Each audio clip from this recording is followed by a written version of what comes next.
গুনাহ আর গুনাহ আর গুনাহ। চোখ দুইটা বন্ধ করে একটু তাকাও, জীবনে হাতের দ্বারা কত গুনাহ করেছো রে বাবা। চোখ বন্ধ করে একটু দেখো, এই বয়সের চোখের দ্বারা কত গুনাহ করেছো। হাতের দিকে তাকায় দেখো, গুনার কারণে মনে হয় হাত দুইটা নাপাক, গুনার কারণে জিহ্বাটা নাপাক হয়ে গেছে, গুনার কারণে অন্তর নাপাক। এরপরেও তো কি পরিমাণ কান্না করা উচিত। তোমার চোখে আমার চোখে কোনো কান্না নাই। কপাল এত খারাপ হয়ে গেল, নিজেও কাঁদো না, অন্য যদি কান্না করে তাও সইতে পারো না। কপাল এত খারাপ হয়ে গেছে, আল্লাহ তোর উপরে এত বেজার, মা বাবা তোর উপরে এত বেজার। আজকে নিজেও নামাজ পড়ো না, অন্য নামাজ পড়ে তাও পছন্দ করো না। এত নিমক হারাম কপাল খারাপ কেন তোমার? নিজেও দাড়িটা রাখতে পারো না, অন্য দাড়ি রাখবে তাও পছন্দ করো না। নিজেও হালাল খাও না, অন্যেরা হালাল খায় তাও পছন্দ করো না। নিজেও পর্দা করো না রে বাবা, অন্যেরা পর্দা করবে তাও পছন্দ করো না। এই অবস্থায় যদি আজরাইল এসে হাজির হইয়াই যায়, আর যদি রূহটা নিয়ে টান দেয়, নবী বলেন জ্যান্ত বকরির চামড়া খুললে যেমন কষ্ট, গুনাহগারের জান কবাজের কষ্ট আরো কঠিন হবে। ও দাড়ি কমানিওয়ালা ভাইরা, ও বেপরদাওয়ালা ভাই বোন মারা, ও গুনাহগার বাবারা, আর কয়দিন বাহাদুরি করবি? এই ছাত্র জনতার আন্দোলনে কত যুবকের লাশ চলে গেল। ওরে বাবা, তুমি আগামী বছর বাঁচার কোনো গ্যারান্টি নাই। এখনো সময় আছে, যদি তওবা করে আমার আল্লাহকে ডাক দাও, দয়ার মালিক। এই ময়দানে আমার মতো গুনাহগার কেউ নাই। আমার গুনার খবর আমার মা বাবা ভাই বোন স্ত্রী পুত্র কেউ জানে না। যদি আমার অপরাধের খবর আমার স্ত্রী জানতো, আমারে ঘরে ঢুকতে দিত না, আমাকে স্বামী বলে গ্রহণ করত না। আমার অন্যায়ের খবর যদি মা বাবা জানতো, সন্তান বলে পরিচয় দিত না। আমার অপরাধের খবর যদি আমার ভাই জানতো, ভাই বলে পরিচয় দিত না। আমার মাওলা যে কত দয়ার মালিক। আল্লাহ কইরে গোলাম, আমি তোরে বড় আদর করে বানাইছি। আমার কোনো ছেলে নাই মেয়ে নাই, আমি তোরে মোহাব্বত করে বানাইছি। আমি আল্লাহ তোরে কত নিয়ামত দিলাম, আমার দেওয়া নিয়ামতের পানি, আমার দেওয়া বাতাস, আমার দেওয়া সূর্যের আলো চাঁদের আলো ভোগ করো বান্দা। আমার দেওয়া কত নিয়ামত তোরে দিলাম, এগুলো খাইয়া যদি নাফরমানি করো, গুনাহ তো কম করো নাই।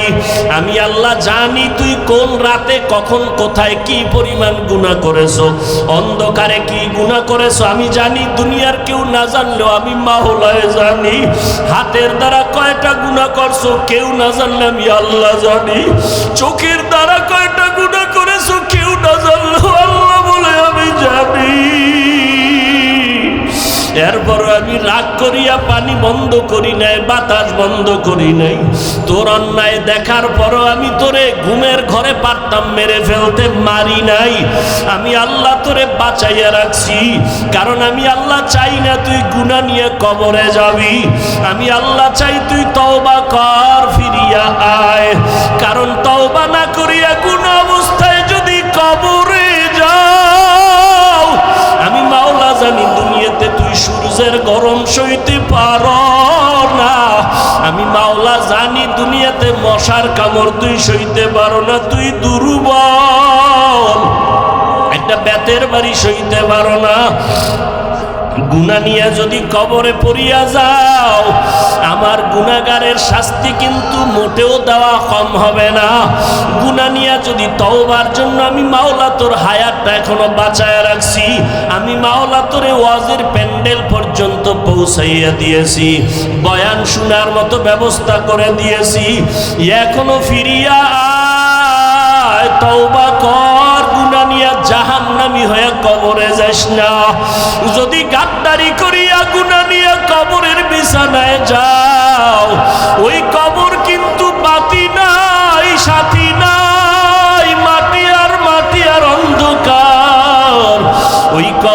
যখন তুই যাবি ওই কবরে তোর মা বাবা নেতা নেত্রী কেউ যাবে না, আপনজন কেউ যাবে না।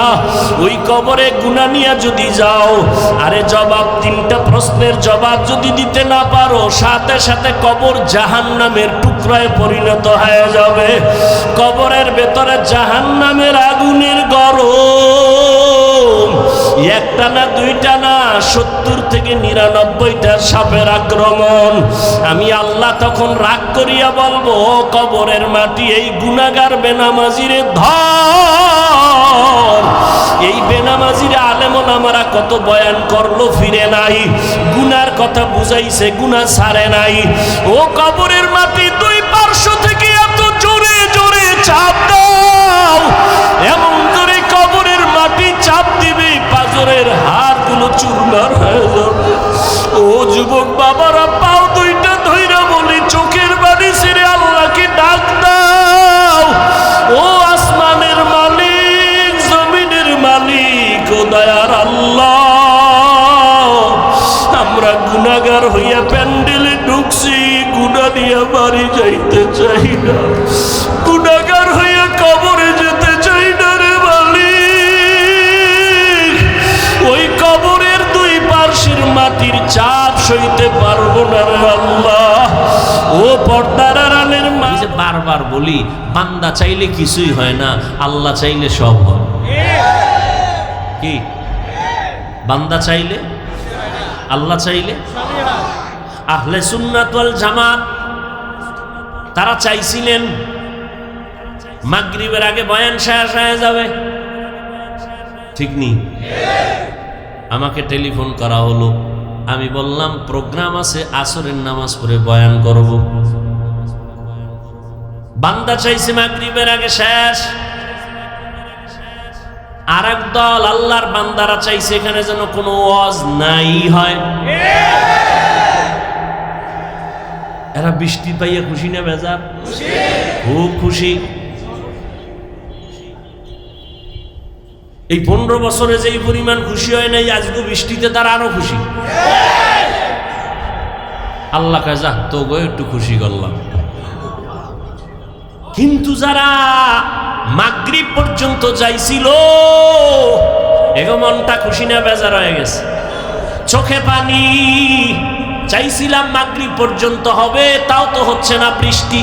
আল্লাহকে তবু খুশি করবো, একটু ধৈর্য ধর, একটু ধৈর্য ধর, মাগরিব না, আমি আল্লাহ ভরপুর বয়ান শোনার ব্যবস্থা করে দিব। বান্দা চাইলে কিছু হয় না, আল্লাহ চাইলে। কাদের কুদরত দারি বার কামাল, আন্তা রব্বি আন্তা হাসবি যুল জালাল, তুহি কাদের জলিলুল্লাহ জাহাদা, বহর হালে তুহি মেরা নিগাহদা। এরে আল্লাহর গোলাম, আল্লাহ পাকে মাহফিল নাজাত ও হেদায়াতের জন্য কবুল করেন। আরো আস্তে করে বলেন। আহলে সুন্নাত ওয়াল জামাত মাধবদী থানা শাখার এই প্রোগ্রাম সারা ওয়ার্ল্ডের মানুষ এটাকে জানে এবং চিনে শুনে, ঠিক নেই? এটা কোনো ব্যক্তির কিছু, খবরদার এই ধারণা করবেন না। আচ্ছা, এই সংগঠন যারা করে বা এর দায়িত্বে যারা আছে, এরা এখান থেকে কি টাকা নিয়ে বাড়িঘর করে? এই ধারণা করা, ওই একটু আগে আয়াত করছি, ধারণা কবিরা গুনাহ। قال النبي صلى الله عليه وآله وسلم إياكم والظن فإن الظن أكذب الحديث। খবরদার, তোমরা খারাপ ধারণা করিও না, এটা সব গুনাহের মূল হলো খারাপ ধারণা। আর এই খারাপ ধারণার থেকেই হয় গীবত, শিকায়াত। খবরদার, গীবত করা মারাত্মক অপরাধ। আল্লাহ পাকে গীবত থেকে আমাদেরকে হেফাজত করেন। এর নবীর উম্মতের দল, উম্মত এখন দিশেহারা, পথহারা, মতহারা। এখন এই উম্মত কোথায় যাবে? একমাত্র ঠিকানা উলামায়ে আহলে হকের পরামর্শ নিয়ে জীবনকে পরিচালনা করবে। এরে নবীর আশিক,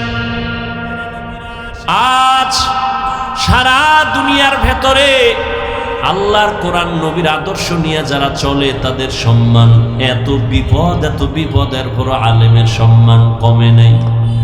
আচ্ছা, সম্মান যে আল্লাহ দিছেন আখিরি নবীর উম্মত, এদের মধ্যে যারা কোরআনওয়ালা, ইলমওয়ালা, আমলওয়ালা, এদের সম্মান সবার উপরে। আর এই সম্মানটা কি কোনো একটা অবস্থার সাথে সম্পর্ক? হ্যাঁ, যে আলেমের সম্মান থাকবে কতক্ষণ? কয় আলেম মাদ্রাসায় পড়াইবে যতক্ষণ, এরকম নাকি? হ্যাঁ, এর ভেতরে নবীর সুন্নাত যতক্ষণ থাকবে সম্মান ততক্ষণ থাকবে। চাই সে মসজিদ ইমামতি করুক আর না করুক, চাকরি করুক আর না করুক, মাদ্রাসায় থাকার না থাক, কোরআন আছে, সুন্নাত আছে, সম্মান আছে। রিজিকের মালিক কি চাকরি? রিজিকের মালিক কে? আল্লাহ গর্তের পিপিলিকারে খানা দেন না? জঙ্গলের প্রাণীদের খানা দেন না? তো আল্লাহর কাছে কি ওরা দামি না আমরা দামি? হাজারো লাখো প্রাণীকে যদি আল্লাহ খানা দেন, পিপিলিকাকে আল্লাহ রিজিক দিতে পারেন, আমাদের দিবেন না? তাহলে পাগল কেন হয়েছো? এত খানার জন্য পাগল কেন? কুত্তায়ও খায়, গরুয়েও খায়, ওর জন্য আল্লাহ খানা বানাইছেন। কিন্তু মানুষের খানা বড় পিওর, মানুষের খানা বড় পিওর। মানুষ আমাদের দাওয়াত দেয়, মোহাব্বত করে হাদিয়া দেয়, খানা খাওয়ায়, পিওর খানা খাওয়াই, আবার মাপ চায়, হুজুর যেইভাবে খেদমত করা দরকার ছিল করতে পারি না, মাফ কইরা দিয়েন। মেরা এজাজু করদন বেহিসাব, তেরা দাদন জওয়াবে মা সওয়াব। আল্লাহর নবী বলেন দুটো জিনিস ধরে রাখ, কোরআন আর সুন্নাত। নবী সুন্নতের কথা বললেন কেন? হাদিস বলতে পারতেন। এ বিষয়ে আলোচনা উলামায়ে কেরাম করে থাকেন, আপনারাও শুনে থাকবেন, আমি ওদিকে যাব না। আয়াতের মধ্যে নিয়ে কিছু আলোচনা করব। ওয়ামা আরসালনাকা ইল্লা রাহমাতাল লিল আলামিন।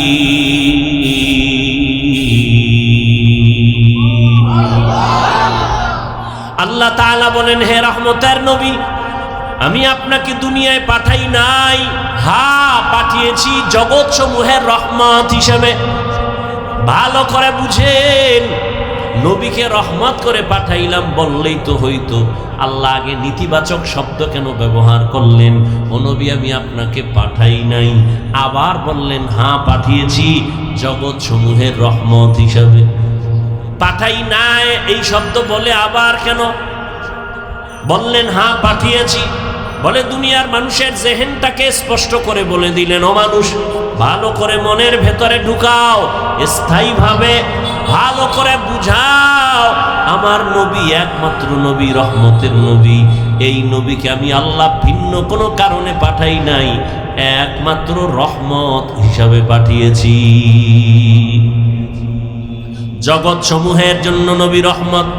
অনেকে তরজমা করে থাকেন উভয় জগতের জন্য নবী রহমত। উভয় জগৎ মানে দুনিয়ার জগৎ, পরকাল জগৎ। আর আমি জগৎ সমূহ, কারণ দুই জগৎ না, রুহের একটা জগৎ আলাদা, মায়ের গর্ভের একটা জগৎ আলাদা, দুনিয়া নামক জগৎ আলাদা, কবর জগৎ আলাদা, হাসরের মাঠের একটা জগৎ আলাদা, জান্নাত ও জাহান্নামের একটা জগৎ আলাদা। আমার নবী উভয় না, সমস্ত জগতের জন্য রহমত। আল্লাহ হলেন রব্বুল আলামিন, আর আমার নবী হলেন রহমাতুল লিল আলামিন। আল্লাহ হলেন জগৎ সমূহের রব, আর আমার নবী হলেন জগৎ সমূহের রহমত। রুহের জগতের জন্য নবী আমার রহমত। রহমতের নবী রহমত নিয়ে আসছেন মক্কা নগরীতে। এমন এক সময় মক্কাতে নবী আসলেন, যেই সময় মক্কার মানুষ ছিল সারা দুনিয়ার মধ্যে চরম খারাপ, চরিত্রহীন। মক্কার মানুষের মতো খারাপ এই জমিনের কোথাও এরকম খারাপ মানুষ ছিল না। মক্কার মানুষ এত খারাপ, চরিত্রের কোনো ভালাই নাই। সবাই জানে জাহেলিয়াতের পর্দায় তারা আটকানো। বাইতুল্লাহর পার্শ্বে নারী পুরুষ উলঙ্গ হয়ে যায়, তাওয়াফ করে। নারীদের পছন্দ করে না, কন্যাদের গলা টিপে হত্যা করে আপন বাবা। কন্যা হলে লজ্জা পায়, কন্যাদের পছন্দ করে না বাবা, সমাজে মাথা উঁচু করে না, লজ্জা। বর্তমানেও কিছু কুলাঙ্গার জমিনে আছে, ছেলে হলে খুশি হয়, কন্যা হলে কষ্ট পায়। আছে না? রহমতের নবী আসিয়া বললেন, না, কন্যাদের সম্মান অনেক উপরে। আমি এত বড় দামি এক ব্যক্তি, রহমতের নবী, আমার একটা ছেলে নাই, আমি 4 কন্যার বাবা। আমিও নবী, 4 কন্যার বাবা। নবী দুনিয়াতে আইসা প্রত্যেকটা সেক্টরে শান্তির বাড়ি ধারা কায়েম করলেন। মক্কার মানুষগুলো এতটা খারাপ ছিল, ওই জায়গায় নবীকে পাঠাইলেন আমার আল্লাহ। চারদিকে দুশমন।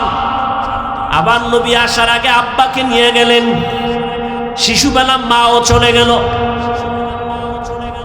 আমাদের দেশের বড় হুজুর, মাদবদী এলাকায় কোনো খারাপ এলাকা থাকলে জেনা হয়, যেখানে পতিতালয়, ওখানে যদি এলাকার মানুষ আইসা উজানির হজরতেরে বলে, হুজুর আপনি মাদবদী থাকেন, আপনি একজন আল্লাহর খাঁটি ওলির আওলাদ, আপনার কাছে আমাদের আবদার, এই বিষয়টা কি করা যায়?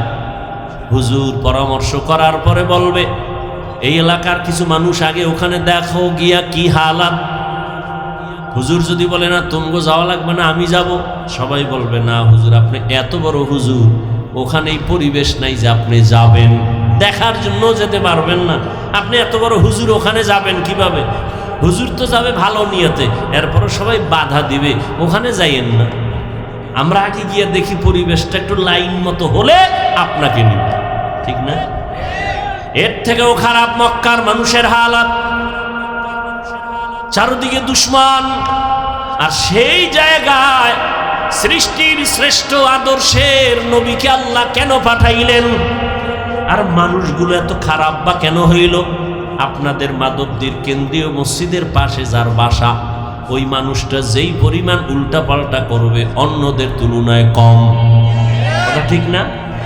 মসজিদের দূরের মানুষটা যেই পরিমাণ খারাপ হবে, মসজিদ মাদ্রাসার পাশের মানুষটা একটু কম খারাপ হবে, কারণ পাশে মসজিদ, ঠিক না? আতরের দোকানের তো একটা ভাব আছে না, ওখানে থাকলে তো একটু ঘ্রাণও আসবে। তাহলে মক্কার মানুষের মতো খারাপ আর কোথাও নাই, অথচ মক্কার মানুষ এত খারাপ হবে কেন? যেখানে আল্লাহর ঘর আছে, যেখানে আল্লাহর এত দামি একটা ঘর, যেই ঘরটা দিয়ে তাকাইলেই সওয়াব, কিছু বলা লাগবে না, শুধু তাকাইবেন সওয়াব। সুবহানাল্লাহ, এ না? এত দামি একটা ঘর। ইন্না আউওয়ালা বাইতিন উযিআ লিন-নাসি লাল্লাযী বিবাক্কাতা মুবারাকান ওয়া হুদা, মুবারাকান ওয়া হুদাল লিল আলামিন।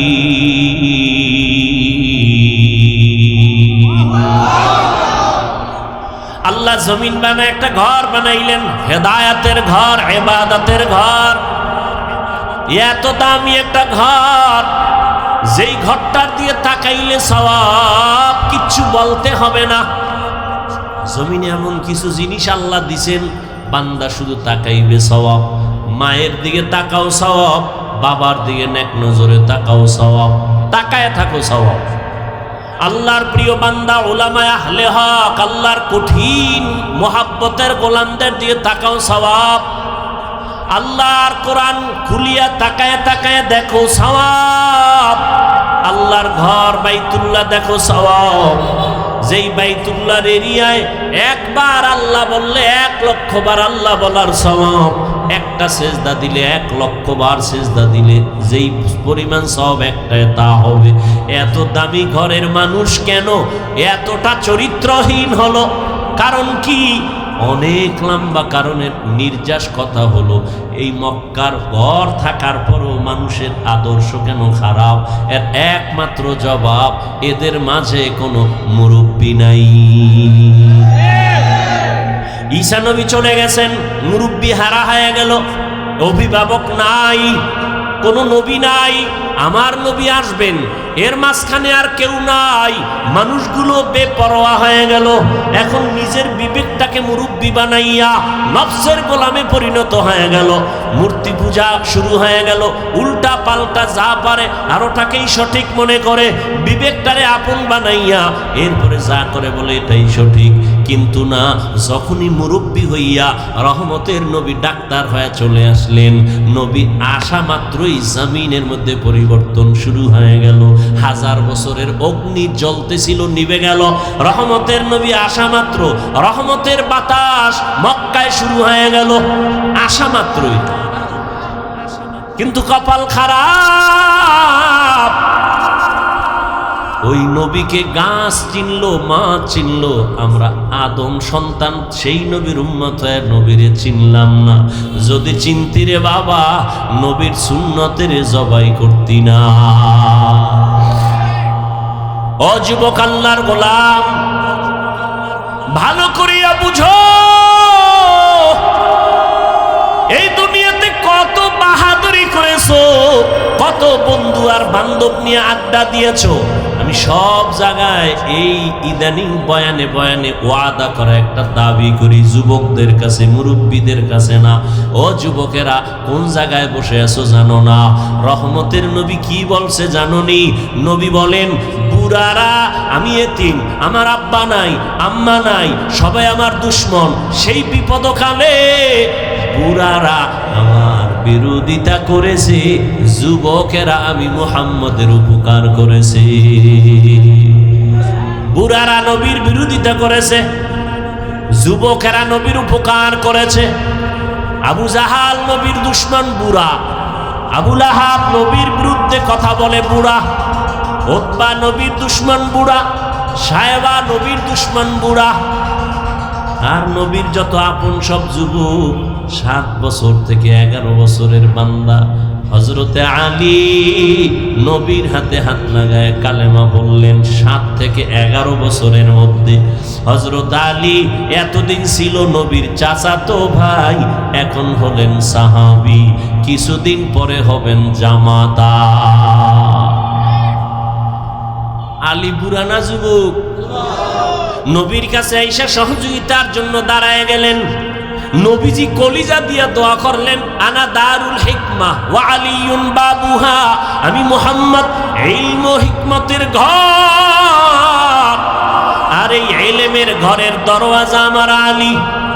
নবী এমন দোয়া দিলেন, সাথে সাথে কবুল হয়ে গেল। আল্লাহ হযরত আলীকে এই পরিমাণ ইলম দান করেছেন। হযরত আলী বলেন, ও দুনিয়ার যুবকেরা শুনো, ইলমের দাম কত? মান আল্লামানি হারফান ইনশাআ বাআ ওয়া ইনশাআ আতাকা, আমাকে একটা অক্ষর যিনি শিখাইছেন তার মূল্য তো এত বেশি আমার কাছে, চাইলে ওই শিক্ষক আমাকে গোলাম বানাইয়াও রাখতে পারবেন, বিক্রিও করে দিতে পারবেন। তার অধিকার এত বেশি, আর আমি তার কাছে এতটাই দুর্বল। ও আল্লাহর বান্দা যুবকেরা, জীবনে যাই করো না করো, ওস্তাদের সাথে বেয়াদবি করিও না, মা বাবার সাথে বেয়াদবি করিও না, মুরব্বীদের সাথে বেয়াদবি করবা না। আলেমদের সাথে বেয়াদবি করলে মরার আগে ধ্বংস। মরবা না, ধ্বংস মানে মরবা না। এত তাড়াতাড়ি মরবা কেন? তোমার মরার আগে পাও ভাঙবে, কিডনি যাবে, ক্যান্সার হবে, কত গজব আছে, দোকানে আগুন লাগবে, তাড়াতাড়ি মরবা না। আলেমদের সাথে বেয়াদবি করলে পরিণাম ফলটা মরার পরে না আগে? বলো। মা বাবার সাথে বেয়াদবির পরিণাম ফল মরার আগে না পরে? قال النبي صلى الله عليه وآله وسلم اثنان يعجلهما الله في الدنيا البغي وعقوق الوالدين। রহমতের নবী বলেন, দুইটা অপরাধ আছে যা করলে শাস্তি হবে মরার আগে। কয়টা? 1 নাম্বার অপরাধের নাম জুলুম। বলো। নাম্বার অপরাধের নাম জুলুমের বিচার মরার পরে না আগে। দ্বিতীয় অপরাধের নাম মা বাবার সাথে বেয়াদবি। মা বাবার সাথে বেয়াদবি করলে বিচার মরার পরে না আগে। বুঝো কিন্তু ভালো করে, খবরদার। জুলুম আবার তিন প্রকার: আল্লাহর সাথে জুলুম, নিজের সাথে জুলুম, অন্যের সাথে জুলুম। আল্লাহর সাথে জুলুমের নাম শিরিক। ইন্নাশ শিরিকা লাযুলমুন আযীম। আল্লাহর সাথে শিরিক করা হলো বড় জুলুম। ও আল্লাহ, আমাদেরকে জুলুম থেকে, শিরিকের গুনাহ থেকে আমাদের ঈমান ও আমলকে হেফাজত করে। নিজের সাথে জুলুম করা, অন্যের সাথে জুলুম করা। নিজের সাথে জুলুমের এক অর্থ আমার হাতের সাথে জুলুম, চোখের সাথে জুলুম, কানের সাথে জুলুম, জবানের সাথে জুলুম, অন্তরের সাথে জুলুম। আল্লাহ হাত যেই কাজের জন্য বানাইছেন ওই কাজে হাত ব্যবহার না করা হাতের জুলুম। আল্লাহ চোখ যেই কাজের জন্য বানাইছেন চোখ ওই কাজে ব্যবহার না করা চোখের জুলুম। আল্লাহ জবানটা যেই কাজের জন্য দিছেন জবানটা ওই কাজে ব্যবহার না করা জবানের জুলুম। এরে আল্লাহর বান্দা, এটা নিজের সাথে জুলুম।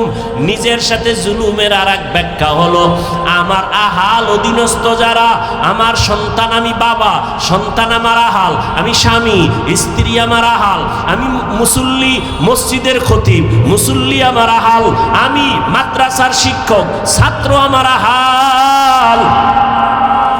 আহালের উপরে জুলুম করা বিচার হবে মরার আগেই। শিক্ষক হয়ে ছাত্রের উপরে জুলুম, বিচার মরার আগে। মা হইয়া, বাবা হইয়া সন্তানের উপরে জুলুম, সন্তান হয়ে মা বাবার উপরে জুলুম, মরার আগে বিচার। শিক্ষক হয়ে ছাত্রের উপরে জুলুম, মরার আগেই বিচার হবে। ছাত্র হয়ে শিক্ষকের সাথে জুলুম। আর এটা কেমন জুলুম? এটা কেমন জুলুম? আল্লাহর সাথে জুলুম করছো, আল্লাহ চাইলে ক্ষমা দিয়া দিবেন, কিন্তু না, বান্দার সাথে যদি করো, ওস্তাদের সাথে, শিক্ষকের সাথে যদি করো, মা বাবার সাথে করো, আল্লাহ ক্ষমা দিবেন না মা বাবা ওস্তাদ ক্ষমা না দেওয়া পর্যন্ত। কারণ এটা হলো বান্দার হক। বান্দা ক্ষমা না দেওয়া পর্যন্ত আল্লাহ ক্ষমা দিবেন না। শিক্ষকের সাথে বেয়াদবির বিচারটা মরার পরে না আগে। আল্লাহ মাপ দিবেন না, আগে শিক্ষক মাপ দিতে হবে, না হয় আল্লাহ দিবেন না। লিকুল্লি শাইইন জিনাতুন ফিল ওয়ারা ওয়া জিনাতুল মারই তামামিল আদাবি আজ খোদা খাহিমে তৌফিক আদব বেআদব মাহরুমে গাশত আজ ফজলে রব। এরে আল্লাহর বান্দারা, প্রত্যেকটা জিনিসের একটা সৌন্দর্য আছে। মানুষের সৌন্দর্য হলো আদবের ভেতরে। আপনি শিক্ষিত অনেক, আপনার টাকার অভাব নাই, শিক্ষার অভাব নাই, কিন্তু আদব নাই, কারো কাছে কোনো দাম নাই। কিন্তু আপনার শিক্ষা অল্প, বাড়িঘর দুর্বল, টাকা পয়সা তেমন নাই, কিন্তু আপনি বিনয়ী, নম্র, ভদ্র, সবাই আপনাকে মোহাব্বত করবে, শ্রদ্ধা করবে। এটা আল্লাহর রসুলের কথা। মান তাওয়াযা লিল্লাহ রাফাআহুল্লাহ। যে নিজেকে আল্লাহর সন্তুষ্টির জন্য ছোট মনে করে চলবে, আল্লাহ তার মর্যাদা দিন দিন বাড়ায় দিবে।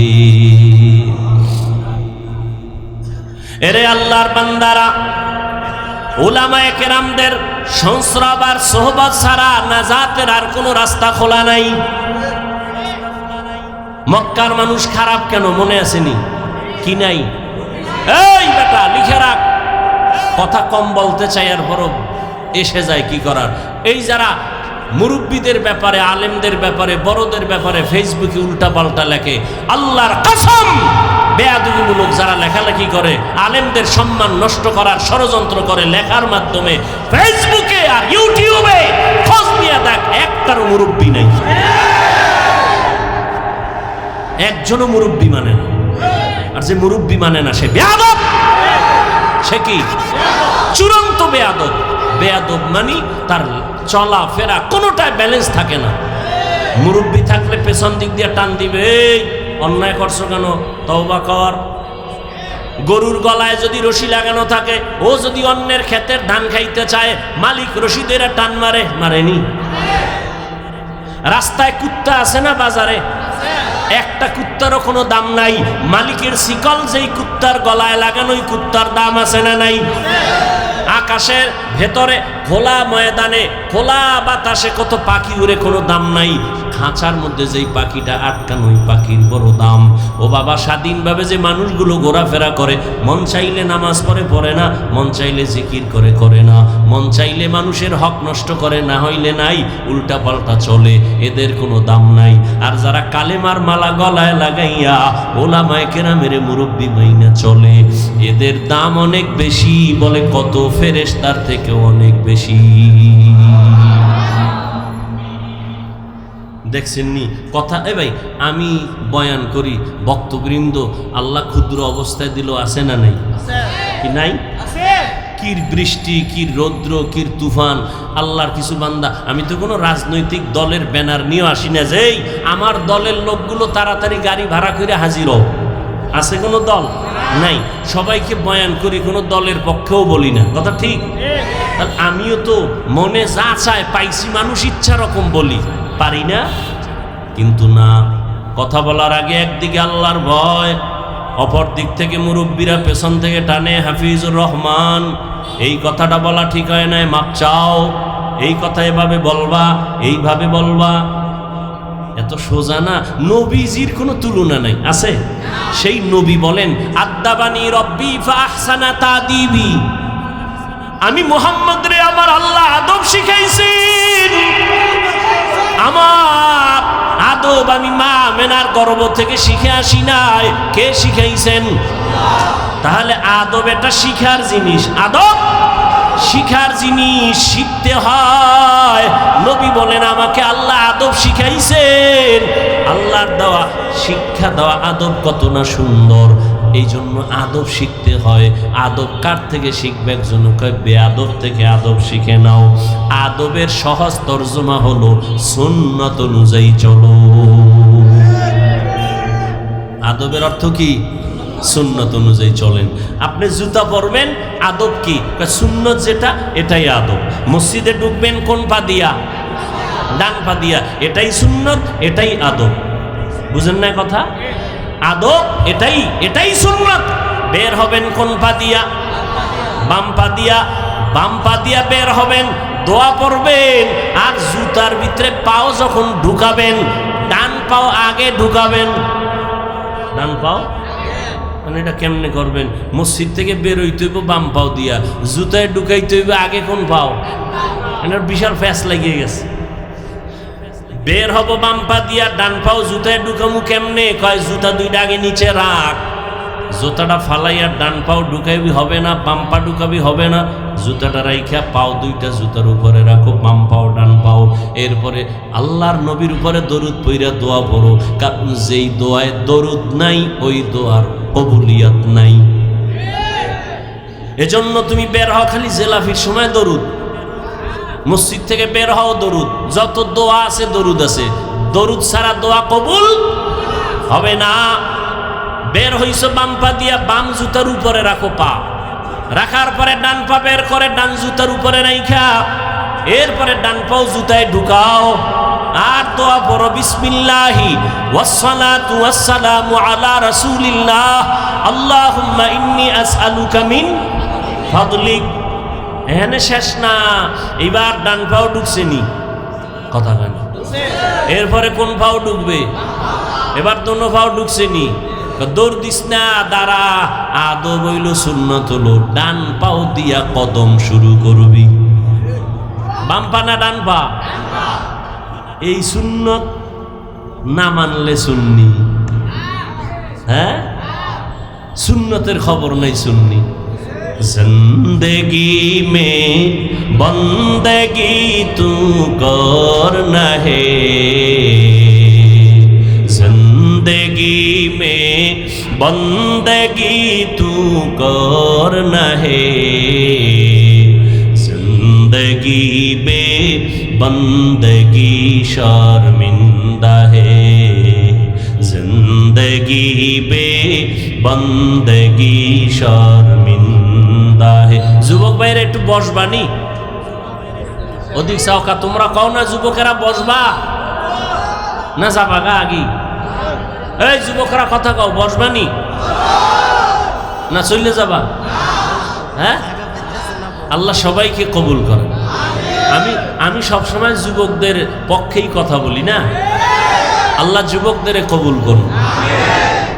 যুবক ঠিক, সমাজ ঠিক, ঠিক নেই? আর যুবকের ঠিক করার জন্য ওলামায়ে কেরাম লাগবে, কথা ঠিক না? এই জন্য ওলামায়ে কেরাম ঠিক, যুবক ঠিক, যুবক ঠিক, সমাজ ঠিক, সমাজ ঠিক, দেশ ঠিক। আল্লাহ সবাইকে কবুল করেন। दुनिया में हो दुनिया का तलबगार ना हो। এই যুবক ভাল লাগেনি? একতারা হইলে মজা হইতো না? তোরা তো আবার একতারা ছাড়া ভাল লাগে না। এক যুবক মোবাইলে হিন্দি গান শুনে, বাংলা শুনে না, না পাকিস্তানের রাজাকার, এই জন্য হিন্দি শুনে। শুনে তো শুনে আবার লাফায়। কেউ যুবক লাফাও কেন? কয় নাচি। কেন কয় গান শুই না? কয় অর্থ জানুনি, আব্বাও জানে না, আমিও জানি না। তো লাফাও কেন? কয় মজা লাগে। কি লাগে? এখন সেই মজার গানও নাই। এখন যে আমরা গজল বলি, এও গানের সেই আগের শুরু হয়ে গেছে। মানুষের গজল গাইতাম আগে, ছোটবেলা শুনতাম কলিজার টুকরা আইনুদ্দিন আল আজাদ, এরকম বহু শিল্পীদের আল্লাহর বান্দারা গজল গাইতেন, নাত হামদে বাড়ি তাআলা পড়তেন, কলিজা ঠান্ডা হতো। কবরের আযাবের গজল শুনতাম, চোখের পানি পড়তো। আর এখন একতারা না বাজাইলেও গান এমন ধাক্কা লাগে, মনে হয় যেন একতারার সাথে মিলে যায়। আল্লাহ হেদায়েত দান করুন। অলিপুরি সাহেবের একটা বয়ান সেদিন শুনলাম, তিনি বলছেন ইসলামী সঙ্গীত বলা জায়েজ নাই। সঙ্গীত শব্দ ইসলামের বেলায় ব্যবহার নিষেধ। ভাইরা আমার, দোয়া করি অলিপুরি সাহেবের জন্য, আরো যারা এই ময়দানে খেদমত করছেন, যাদেরকে বাতিলরা নাম শুনলে ভয় পাইতো, আল্লাহ পাক যাদের নিয়ে গেছেন তাদের জান্নাতে মাকাম বাড়ায় দেন। যারা এখনো আছে, আল্লাহ তাদের হায়াতে বরকত দান করেন, সুস্থতার নিয়ামত আল্লাহ বাড়ায় দেন। এই আমরা হুজুরেরা কিন্তু এক। তোমরা মাদক দিবইয়া কিলেখিলি করো কেন? তুমি যদিও দেখো টুপি আলাদা, কিন্তু অন্তর এক। অন্তর কি এক?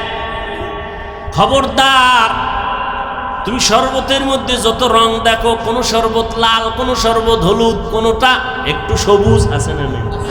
সবগুলোই কিন্তু শরবত। আমরা আলেমরা যেই লাইনে হই না কেন, এক জায়গায় দেখা হইলে বুকে বুক লাগাই, দাওয়াত দিয়ে আসেন, এক জায়গায় এক প্লেটে খাই, তখন কিন্তু মায়ার এক টার্গেট হয়ে যায়। আমরা যে লাইনের হই, আমরা সবাই নবীর ওয়ারিস, আমরা উলামা। তুমি মাদক দিব কিলাকিলি কই না, তোমার ক্ষতি করে লাভ কি রে বাবা? না, এ দূরত্ব বন্ধ করো, কলিজা দিয়া দোয়া করো। আলেম দেখলে দোয়া নিও, দোয়া নিও, দেখলে সালাম দিও, দোয়া নিও। কার দোয়া কখন তোমার কপালে লেগে যাবে বলা যায় না। এরে যুবক, আল্লাহর মোহাব্বত অন্তরে জমা করে নাও, দুনিয়া পিছে ফেলে দাও। ও আল্লাহর বান্দারা, সার্টিফিকেট না থাকলে না খায়া মরবা, এই কথা সম্পূর্ণ মিথ্যা। রিজিকের মালিক চাকরি না, সার্টিফিকেট না, একমাত্র আল্লাহ।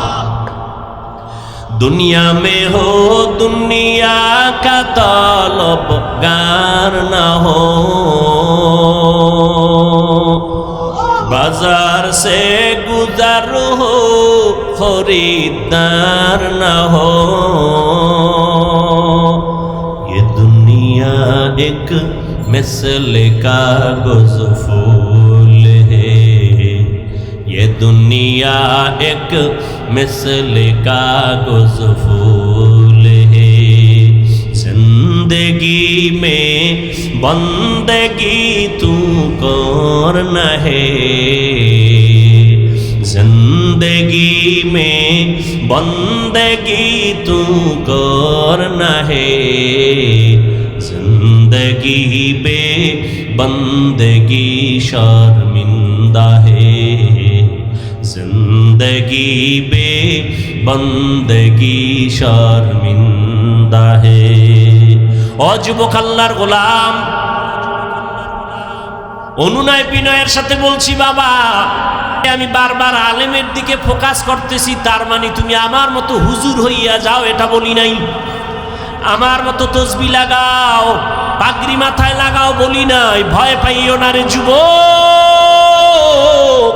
কোনো ভয় নাই। তোমাকে আমি এতক্ষণ চিল্লায় যে বয়ান করলাম, এত কষ্ট জমিনের মধ্যে কথা বলার মতো কষ্ট আর কিছুই নাই। আবার সেটা যদি হয় দীর্ঘ টাইম, আবার যদি হয় চোখ বন্ধ করে মুখস্থ, আবার সেটা যদি হয় হরেক ধরনের মানুষের সামনে, কত ঝামেলা। এর মধ্যে যদি আবার টাইম মতো ঘুম না হয়, খানা না হয়, কত না মাথা পেরেশান। দিন নাই রাত নাই ওলামায়ে কেরাম তোমাদের পেছনে এত কষ্ট করে, তোমরা বিনিময়ে দাও গালি, তোমরা বিনিময়ে বিরোধিতা করো, কিন্তু কোনো আলেম তোমাদের বিরুদ্ধে বলে না, তোমাদেরকে গালি দেয় না, কখনো বরদোয়া করে না, কলিজা দিয়া দোয়া করে, ও আল্লাহ আমার দেশ শান্তির দেশ বানাও, যুবকদের দিনদার বানাও, লেখাপড়া যারা করে কামিয়াবি দান করো, পরীক্ষার্থীরে কামিয়াবি দান করো, ব্যবসা যারা করে বরকত দান করো, কবরওয়ালাদের জান্নাত দান করো, অসুস্থ যারা সুস্থ বানাও। ও আল্লাহর বান্দারা, এই জন্য আমি কসম করে বলি কথাটা লিখে রাখ, এবং পারলে 200, 300, 400, 500 টাকা দিয়া পেস্টুন বানাইয়া মাধবদীর রাস্তার মোড়ে মোড়ে টানায় দিবি। আমার একটা জীবনের বড় দাবি তোমাদের কাছে, ও যুবক, এই শব্দটা লেখা স্লোগান লিখে টানায় দিবা। সেটা হলো আল্লাহর কসম করে গ্যারান্টি দিয়া বলে গেলাম, আল্লাহর কসম একবার, আল্লাহর কসম 2 বার, আল্লাহর কসম 3 বার, ওয়াল্লাহি বিল্লাহি তাল্লাহি, জীবনে যত বন্ধু পাইছো যুবকেরা, যত বান্ধবী পেয়েছো, আল্লাহর কসম সব তোদের বন্ধু ধান্দাবাজ, স্বার্থপর। একটা বন্ধু তোর আপন নাই, সব ধান্দাবাজ। তুই নেতার পেছনে দৌড়াও, নেত্রীর পেছনে দৌড়াও, এরা যে কত ধান্দাবাজ, উল্টা পাল্টা স্বার্থে আঘাত লাগলে শুধু দল থেকেই নাম কাটবে না, কল্লা কেটে দিবে, ঠিক? কিন্তু আলেমেরে এত গালি দেও, একজন আলেমও তোর গালির জবাব দেয় না, বরং দেখলে হাসি মুখে কথা কয়, বুকে লাগায় সালাম দেয়। সবাই চায় বান্দা তুই দিনের পথে চলবি, ভালো ডাক্তার হওয়া, তোর হুজুর হওয়া লাগবে না, হুজুর বাইরে গেছে, হুজুর হওয়ার দরকার নাই, তুমি স্কুলে পড়ো, কলেজে পড়ো, চাকরি করো, ও আল্লাহর বান্দা তুমি ওই লাইনে থেকে একজন ভালো ডাক্তার হও, ইঞ্জিনিয়ার হও, একজন প্রফেসর হও, কোনো বাধা নাই রে বাবা। ভালো করে বুঝো, দুনিয়াতে যত বন্ধু আছে, একজনের দ্বারায় কি বলতে পারবি, সাহস আছে যে অমুক একটা বন্ধু পাইছি, নিরেট কোনো স্বার্থ নাই, ধান্দা নাই, আছে? ওরে বাস খুঁজতে খুঁজতে পাবি কারে, আম্মা জানরে পাবি, আমার মা, আমার বাবা, কিন্তু সোনার বাংলায় তাও উল্টায় গেল। কত মা বাবা স্বার্থের টানে মাধবদী থানায় মামলা করে না, করে না? কত মা বাবা স্বার্থের টানে সন্তানের জবাই করে। এজন্য ফাইনাল কথা, স্থায়ী কথা, 3 বার কসম করে বলে গেলাম, তোদের জীবনের A to Z, তোদের কলিজার আপন বন্ধু, নিঃস্বার্থ বন্ধু, একমাত্র শুধুমাত্র কেবলমাত্র উলামায়ে আহলে হক।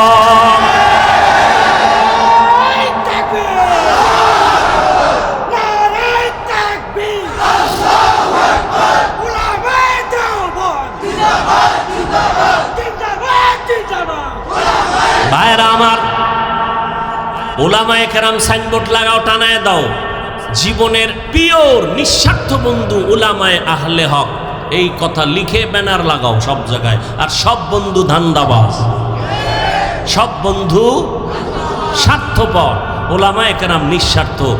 এই বয়ান সারা রাত করলে শেষ হবে না। আমি আল্লাহ কসম করে বলি, উলামায়ে কেরাম এই দেশকে যা দিয়েছে, এই জাতিকে তা দিয়েছে, কোনো নেতা তা দিতে পারে নাই, কোনো নেত্রী তা দিতে পারে নাই। উলামায়ে কেরাম কলিজা দিয়ে, জীবন দিয়ে, জান দিয়ে সব কিছুই দেশের জন্য, জাতির জন্য করেছে, নিঃস্বার্থভাবে, কেউ তা করতে পারে না। কিন্তু দুনিয়াদারেরা আলেমদের সাথে করেছে গাদ্দারি। কি করেছে? কোন মায়ের সন্তানের বুকের পাটা শক্ত থাকলে দাঁড়া। আমি চ্যালেঞ্জ দিচ্ছি, উলামায়ে কেরাম এই দেশকে যা দিয়েছে কেউ তা দিতে পারে নাই নিঃস্বার্থভাবে। যদি 5 টাকা দিয়ে থাকে কোনো দুনিয়াদার 50,000 টাকা চুরি করে নিয়েছে। নিঃস্বার্থভাবে আলেম ওলামার এই জাতিকে সব দিয়েছে। সরকার কোটি কোটি কোটি টাকা ব্যয় করে র্যাব বানাইছে, আর্মি বানাইছে, পুলিশ বানাইছে, বানাইছে। এদের হাতে লাঠি আর অস্ত্র দিয়া দিছে, এলাকায় যাও, সন্ত্রাস দমন করো, দুর্নীতি দমন করো। পারছেনি? মদের আড্ডা বন্ধ করো, গাঞ্জার আড্ডা বন্ধ করো, নেশা বন্ধ করো। পারছে? কিন্তু আলেম ওলামারা বেতের বাড়ি লাগে নাই, গালি দেওয়া লাগে নাই, অস্ত্র লাগে নাই, রাতের বেলা কানছে আর তোমাদের পাও ধরে ধরে বয়ান কইরা কইরা লাখ লাখ মানুষ এই জমিনে হয়েছে। আগে মদ পান করতো, এখন আর নামাজ ছাড়ে না। বানায় বলতেছি, সত্য কথাটা স্বীকার কর, মানো আর না মানো, কারণ সবাই মানবে এটা কথা। আরে আবু জাহিল্লা মানে না নবীর বয়ান, যে নবীর কোনো গুনাহ নাই, সেই নবীর বয়ানেও কালেমা পড়ে না। যে নবীরে দেখলে কলিজা ঠান্ডা, ওই নবীরে 13টা বছর দেখলো, বয়ান শুনলো, এরপরও কালেমা পড়ে না। কে? আবু জাহাল। এটার নাম কফাল। সবার কপালে হেদায়েত আসবে না। আর একজন আল্লাহর বান্দা, 27 বছর বয়স। কত? বুড়া না যুবক? হ্যাঁ, যুবকেরা ভালো করে শুন। 27 বছরের যুবক তরবারি নিয়ে যায় নবীজির কল্লা কাটার জন্য। তরবারি নিয়া কল্লা কাটতে গিয়া ইসলামের বড় সৈনিক হয়ে দাঁড়ায় গেল। তরবারি নিয়া ডাক দিয়া কয়, মুহাম্মদের বিরুদ্ধে যদি কথা বলতে চাও, মুহাম্মদের আর লাগবে না, আমি ওমরের তরবারিটাই যথেষ্ট। বুড়া না যুবক? ও যুবক, ভালো করে শুনো। পায়ে ধরে ধরে ধরে ধরে কথা বলতে যে কি কষ্ট। 5 মিনিট বক্তব্য দিলে আবার একটু চা খায়, পানি খায়। দেখি তো আমরা ওলামায়ে কেরামের কোনো চিন্তা নাই, দিন নাই রাত নাই, পায়ে ধরে ধরে বয়ান করি। একবার ওই যে এতক্ষণ কষ্ট করে চিল্লায় বয়ান করলাম, ও আল্লাহর বান্দারা, একবারও কিন্তু বলি না কওমি মাদ্রাসায় না গেলে জাহান্নামে যাইবা, তাবলিগ না করলে জাহান্নামে যাইবা, পাঁচকল্লি মাথায় না দিলে জাহান্নামে যাইবা, চরমনাই না গেলে জাহান্নামে যাইবা, উজানি না গেলে জাহান্নামে যাইবা। একবারও বলি নাই স্কুল ছেড়ে দাও, মাদ্রাসায় আসো, তাও বলি নাই। ও বাবারা, কি বলতে চাই, জীবনে যতদিন বাঁচবা গোলামি করবা, আল্লাহর আদর্শ মানবা, মদিনা। তুমি ডাক্তার হও, ইসলাম বাধা দেয় না। ডাক্তার হও, ইঞ্জিনিয়ার হও, প্রফেসর হও, তবে দাবি আমার বেয়াদব হইও না। তোমার ব্যবহারে যেন কখনো কোনো আলেম কষ্ট না পায়, তোমার ব্যবহারে যেন মা বাবা কষ্ট না পায়, তোমার আচরণে যেন কোনো মুরব্বী কষ্ট না পায়। আদর্শ ডাক্তার যদি হইতে পারো, শুধু মাদক দিনা, গোটা দেশের মানুষ মাথায় নিয়ে সম্মান করবে। কি ডাক্তার হইতে পারলে? আদর্শ ডাক্তার যদি হতে পারো, আদর্শ ইঞ্জিনিয়ার হও, সম্মান সারা দেশের মানুষ করবে। আদর্শ প্রফেসর হও, সম্মান সারা দেশের মানুষ করবে। আর যদি বেয়াদব হও, প্রফেসর কিন্তু কি, ঢাকা কলেজের ক্লাসে ঢুইকা ছেলে মেয়েরা বসে, কানের মধ্যে হেডফোন লাগানো, প্রফেসর ঢুইকা কয়, আমার চিনোস নি? হ্যাঁ স্যার চিনি। আমার নাম কি জানো নি? কয় জানি। বলো। কয় বেদ্যবি হবে। প্রফেসর ডাক দিয়া কয়, আমার নাম আহমদ শরীফ। নাম কি? কথা কয় না। ঢাকা কলেজের প্রফেসর বলে, আমার নাম আহমদ শরীফ। কয় হ্যাঁ স্যার জানি তো। কয় শোন, আজকে নতুন একটা সবক দেই। কয় কি সবক? কয় আজকে থেকে শোন, এতদিন শুনছো কোরআন শরীফ, হাদিস শরীফ, মক্কা শরীফ, মদিনা শরীফ, এখন থেকে কোরআন শরীফ বাদ, হাদিস শরীফ বাদ, মক্কা শরীফ বাদ, মদিনা শরীফ বাদ। আজকে থেকে তোদের জন্য আহমদ শরীফ যথেষ্ট। প্রফেসর হও, তবে বেয়াদব হইও না। ডাক্তার হও, কিন্তু বেয়াদব হইও না। এত সুন্দর এক ডাক্তার, এমবিবিএস ডাক্তার, হাতুড়ে ডাক্তার না, লেখাপড়া কইরা এমবিবিএস ডাক্তার হইছে। ডাক্তার হইয়া স্টাডি করতে করতে কয়, আল্লাহ নারীর উপরে জুলুম করছে, আল্লাহ বড় জালেম। নাম কি? তাসনিমা নাসরিন। নাম কত সুন্দর, তাসনিমা নাসরিন। ডাক্তারও যেমন তেমন না, এমবিবিএস ডাক্তার। কিন্তু আল্লাহরে জালেম বলছে, দেশে পর্যন্ত থাকতে পারে নাই। ডাক্তার হইতে বলছি কিন্তু বেয়াদব হইতে বলি নাই। আমার দাবি ডাক্তার হও, বেয়াদব হইও না। ইঞ্জিনিয়ার হও, বেয়াদব হইও না। একজন প্রফেসর হও, বেয়াদব হইও না। তোমার ব্যবহারে যেন মা বাবায় খুশি হয়, আলেম খুশি হয়, মুরব্বীরা খুশি হয়। তাহলে তোমাকে দেশের মানুষ সম্মান করবে। মরিয়া গেলে তোমার নামে সুন্দর ইতিহাস লেখা হবে। কবি নজরুলের ইতিহাস আছে না নাই? তোমরা যুবক বাবারা বড় না সম্মান করো না। তোমার মতো সারা রাত মোবাইলে আকাম করলে কবি নজরুল হতে পারতো না? পারতো? সম্মানের ডাক্তার হতে চাও তো বাবা? যুবকদের বলছি, সম্মানের জীবন চাও না?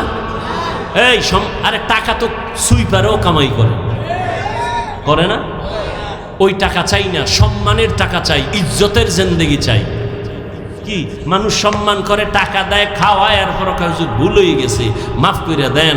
সম্মান ঠিক মতো করতে, এর থেকে আর কি জিন্দেগি চাও?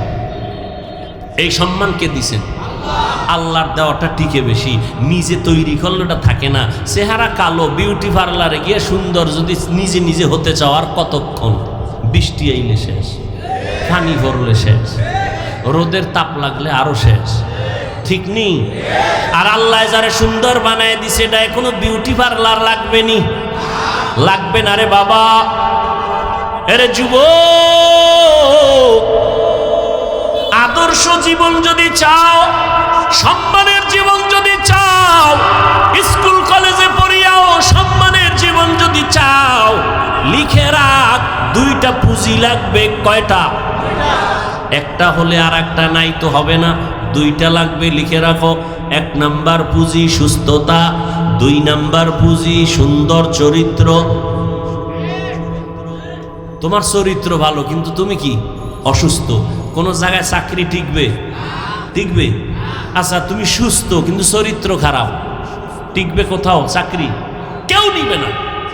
কিন্তু সুস্থতাও লাগবে, চরিত্র সুন্দর লাগবে। এই দোনোটাকে জবাই করনেওয়ালা হাতিয়ারের নাম মোবাইল। মোবাইল তোমার চরিত্রটারও জবাই করছে, এই মোবাইল তোমার সুস্থতাটারেও নষ্ট করে ফেলছে। অ্যান্ড্রয়েড মোবাইল চালাইয়া চোখের পাওয়ার নাই, কানের পাওয়ার নাই, চেহারার সৌন্দর্যতা নাই, এখন চেহারাটা কার্টুন হয়ে গেছে। ঠিক নেই? সারা রাত মোবাইল দেখতে দেখতে ও বান্দা, তোর শরীরের মহা ঔষধ ছিল ঘুম। ওই ঘুমটা নষ্ট করার কারণে শরীরটা নষ্ট হয়ে গেছে। মোবাইলে বাজে আলাপ গুনাহ করার কারণে চেহারার নূর আল্লাহ নিয়ে গেছেন। লাবণ্যতা নাই, উজ্জ্বলতা নাই, দেখলে কোনো মায়া লাগে না। মাথা ব্যথা বেড়ে গেছে, হার্ট অ্যাটাক বেড়ে গেছে, বুকে ব্যথা বেড়ে গেছে। কখন জানি পড়বি আর মরবি বলা যায় না রে বাবা। মাথাও ঠিক থাকে না, মাথা ঘুরায় বাইক লয়ে বের হইয়া যায়, মা আসতেছি, লাশ হইয়া ঘরে ফিরে আসে রে বাবা। মোবাইলে তোর চরিত্রটাও নষ্ট করেছে, তোর সুস্থতাও নষ্ট করেছে। ভাই বললাম, মানবা না মানবা তোমার ইচ্ছা। রসুলের আদর্শ ছাড়া জীবনে আর আদবলা সম্মানিত হওয়া যাবে? এরে আল্লাহর বান্দারা, ও যুবক আল্লাহর গোলাম, উলামায়ে কেরামদের অবদান, তাদেরকে বন্ধু বানায়া চলো, তাদের পরামর্শ নাও। তারা তোমাদের কোনদিন ক্ষতির পরামর্শ দিবেন না। স্কুল কলেজে পড়িয়াও মা বাবার দোয়া নিয়া চলিও। ও যুবক বাবা, তোমার মতো যুবকেরা স্কুলে পড়ে, কলেজে পড়ে, জীবনে মাদ্রাসায় পড়ে নাই, 5 বেলার নামাজ পড়ে আছে না নাই? তুমি নিজেকে প্রশ্ন করো, তুমি কেন পারবা না? ও যুবক বাবা, আজকে তোমাকে পাও ধইরা বুঝান লাগে, টুপি পরো, দাড়ি রাখো, অথচ আমিও মুসলমান, তুমিও মুসলমান। তোমার আল্লাহ আমার আল্লাহ এক, তোমার নবী আমার নবী এক, তোমার ধর্ম আমার ধর্ম এক, তোমার কালেমা আমার কালেমা এক, তোমার কাবা আমার কাবা এক, নাকি আলাদা?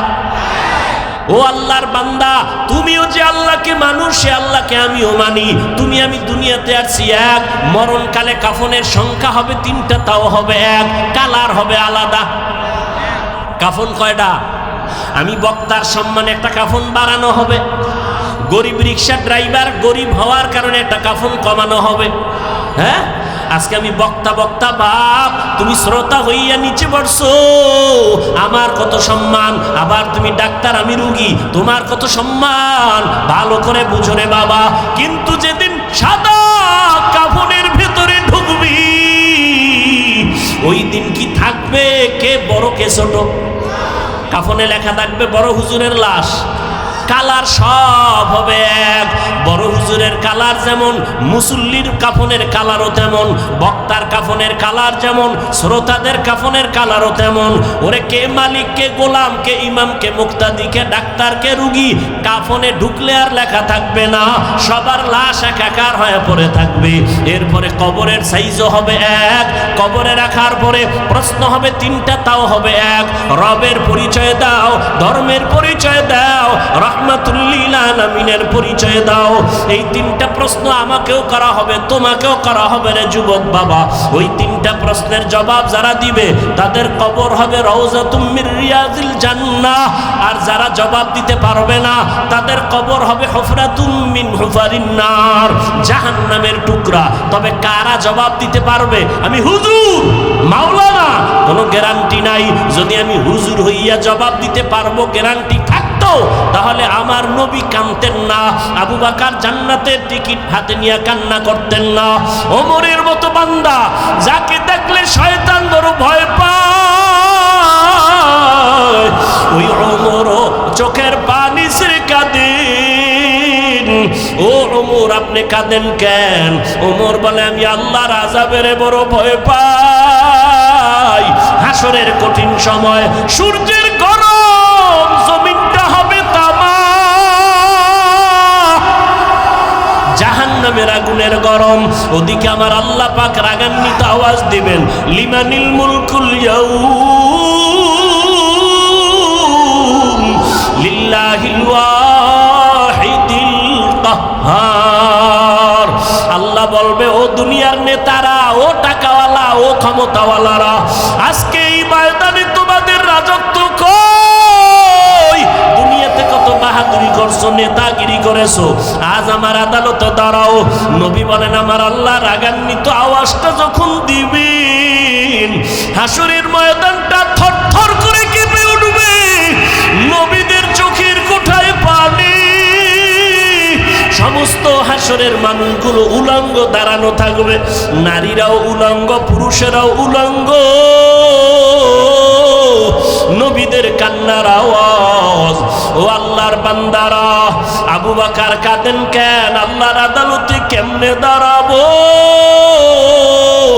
জান্নাতের টিকিট পাইয়াও যদি তারা কান্না করেন, তাদের এত সুন্দর আমল, তাদের এত সুন্দর ইখলাস, তাদের এত সুন্দর তাকওয়া, তাদের এত সুন্দর তাহাজ্জুদ, তাদের এত সুন্দর তেলাওয়াত, তাদের এত সুন্দর আল্লাহর হক আদায়, তাদের বান্দার হক এত সুন্দরভাবে আদায় করে, এরপরও জান্নাতের সুসংবাদ পাইয়াও যদি তারা কান্না করেন, ও মাদকদির মুসলমান ও যুবক,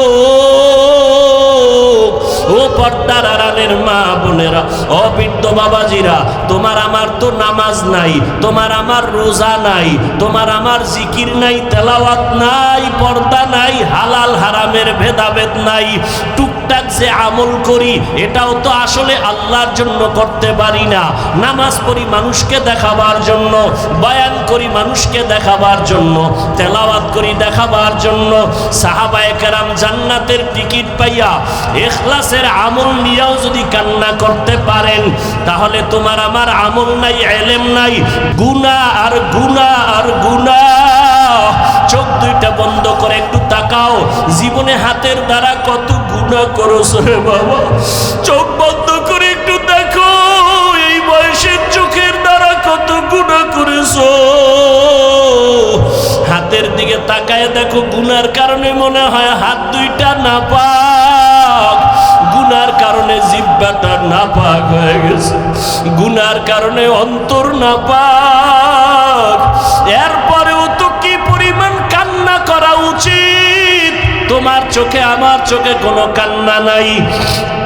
কপাল এত খারাপ হয়ে গেল, নিজেও কাঁদো না, অন্যে যদি কান্না করে তাও সইতে পারো না।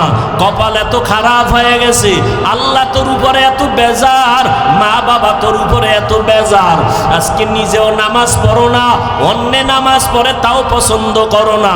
এত নিমক হারাম কপাল খারাপ কেন তোমার? নিজেও দাড়িটা রাখতে পারো না, অন্যে দাড়ি রাখবে তাও পছন্দ করো না। নিজেও হালাল খাও না, অন্যেরা হালাল খায় তাও পছন্দ করো না। নিজেও পর্দা করো না রে বাবা, অন্যেরা পর্দা করবে তাও পছন্দ করো না। এই অবস্থায় যদি আজরাইল এসে হাজির হইয়াই যায়, আর যদি রুহটা নিয়ে টান দেয়, নবী বলেন জ্যান্ত বকরির চামড়া খুললে যেমন কষ্ট, গুনাহগারের জান কবাজের কষ্ট আরো কঠিন হবে। ও দাড়ি কমানিওয়ালা ভাইরা, ও বেপরদাওয়ালা ভাই বোন মারা, ও গুনাহগার বাবারা, আর কয়দিন বাহাদুরি করবি? এই ছাত্র জনতার আন্দোলনে কত যুবকের লাশ চলে গেল। ওরে বাবা, তুমি আগামী বছর বাঁচার কোনো গ্যারান্টি নাই। এখনো সময় আছে, যদি তওবা করে আমার আল্লাহকে ডাক দাও, দয়ার মালিক। এই ময়দানে আমার মতো গুনাহগার কেউ নাই। আমার গুনার খবর আমার মা বাবা ভাই বোন স্ত্রী পুত্র কেউ জানে না। যদি আমার অপরাধের খবর আমার স্ত্রী জানতো, আমারে ঘরে ঢুকতে দিত না, আমাকে স্বামী বলে গ্রহণ করত না। আমার অন্যায়ের খবর যদি মা বাবা জানতো, সন্তান বলে পরিচয় দিত না। আমার অপরাধের খবর যদি আমার ভাই জানতো, ভাই বলে পরিচয় দিত না। আমার মাওলা যে কত দয়ার মালিক, আল্লাহ কইরে গোলাম আমি তোরে বড় আদর করে বানাইছি। আমার কোনো ছেলে নাই মেয়ে নাই, আমি তোরে মোহাব্বত করে বানাইছি। আমি আল্লাহ তোরে কত নিয়ামত দিলাম, আমার দেওয়া নিয়ামতের পানি, আমার দেওয়া বাতাস, আমার দেওয়া সূর্যের আলো চাঁদের আলো ভোগ করো বান্দা। আমার দেওয়া কত নিয়ামত তোরে দিলাম, এগুলো খাইয়া যদি নাফরমানি করো, গুনাহ তো কম করো নাই। আমি আল্লাহ জানি তুই কোন রাতে কখন কোথায় কি পরিমাণ গুনাহ করেছো, অন্ধকারে কি গুনাহ করেছো আমি জানি। দুনিয়ার কেউ না জানলেও আমি মাওলায় জানি। হাতের দ্বারা কয়টা গুনাহ করছো কেউ না জানলে আমি আল্লাহ জানি। চোখের দ্বারা কয়টা গুনাহ করেছো কেউ না জানলেও আল্লাহ বলে আমি জানি। এরপর আমি রাগ করিয়া পানি বন্ধ করি নাই, বাতাস বন্ধ করি নাই।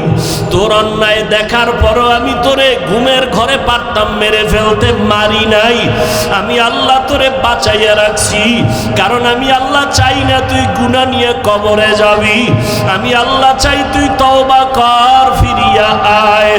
কারণ তওবা না করিয়া গুনাহ অবস্থায় যদি কবরে যাও, আমি মাওলা জানি দুনিয়াতে তুই সূর্যের গরম সইতে পারো না। আমি মাওলা জানি দুনিয়াতে মশার কামড় তুই সইতে পারো না, তুই দুর্বল, একটা বেতের বাড়ি সইতে পারো না। গুনাহ নিয়ে যদি কবরে পড়িয়া যাও, আমার গুনাহগারের শাস্তি কিন্তু মোটেও দেওয়া কম হবে না। গুনাহ নিয়ে যদি তওবার জন্য আমি মাওলা তোর হায়াতটা এখনো বাঁচায় রাখছি, আমি মাওলা তোরে ওয়াজের প্যান্ডেল পর্যন্ত পৌঁছাইয়া দিয়েছি, বয়ান শোনার মতো ব্যবস্থা করে দিয়েছি। এখনো ফিরিয়া আয়, তওবা কর, গুনাহ নিয়ে জাহান্নামী হয়ে কবরে যাস না। যদি গাদ্দারি করিয়া গুনাহ নিয়ে কবরের বিছানায় যাও, ওই কবর কিন্তু বাতি নাই, সাথী নাই, মাটি আর অন্ধকার। ওই কবরে যখন তুই যাবি, ওই কবরে তোর মা বাবা নেতা নেত্রী কেউ যাবে না, আপনজন কেউ যাবে না। ওই কবরে গুনাহ নিয়ে যদি যাও, আরে জবাব, তিনটা প্রশ্নের জবাব যদি দিতে না পারো, সাথে সাথে কবর জাহান্নামের টুকরায় পরিণত হয়ে যাবে। কবরের ভেতরে জাহান্নামের আগুনের গরম, একটা না দুইটা না, 70 থেকে 99টা সাপের আক্রমণ। আমি আল্লাহ তখন রাগ করিয়া বলবো, কবরের মাটি এই গুনাহগার বেনামাজিরে ধর। এই বেনামাজিরে আলেম ওলামারা কত বয়ান করলো, ফিরে নাই, গুনার কথা বুঝাইছে, গুনাহ ছাড়ে নাই। ও কবরের মাটি দুই পার্শ্ব থেকে এত জোরে জোরে চাপ দাও, এমন জোরে কবরের মাটি চাপ দিবে পাজরের হাড়গুলো চুরমার হয়ে যাবে। ও যুবক বাবারা, পাও দুইটা ধইরা বলি, চোখের বাড়ি ছেড়ে আল্লাহকে ডাক দাও। ও আসমানের মালিক, জমিনের মালিক, ও দয়ার আল্লাহ, আমরা গুনাহগার হইয়া প্যান্ডেলে ঢুকছি, গুনাহ নিয়ে বাড়ি যাইতে চাই না, গুনাহগার হইয়া কবরে যেতে চাই না রে মালিক। ওই কবরের দুই পার্শ্বের মাটির চাপ সইতে পারবো না রে আল্লাহ। ও পর্দা